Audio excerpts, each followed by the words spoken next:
Battle of Stamford Bridge. Here we go. In 1066, King Harold Godwinson of England had his army in the south of England to fight back a possible Norman invasion.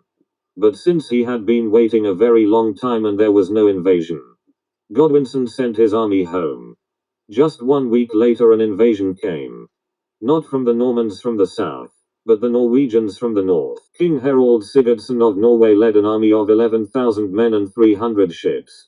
He landed in the city of Yorkshire on the 20th of September 1066. After hearing of the attack, Harold Godwinson gathered his army immediately, left London and started to head north to Yorkshire. Harold Godwinson was perfect for leading the fight against the Norwegians, as he had many years of combat experience fighting the Welsh. Godwinson and his army of 15,000 men made it to Yorkshire in 4 days, which was insanely quick for the time. The Norwegians were unprepared, as they did not expect Godwinson to make it up north that quickly.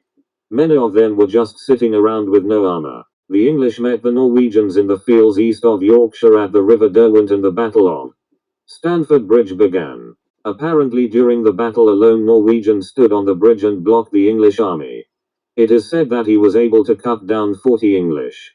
This ended when English went under the bridge and speared him in the balls. As the English made it over the bridge they charged at the Norwegians' shield wall. The English failed to break through and neither side had the upper hand. The English finally got the upper hand when Harold Sigurdsson was shot in the throat with an arrow.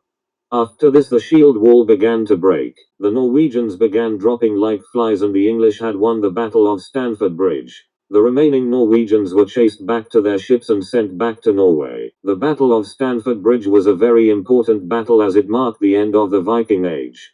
Another thing that's important is hitting the subscribe button.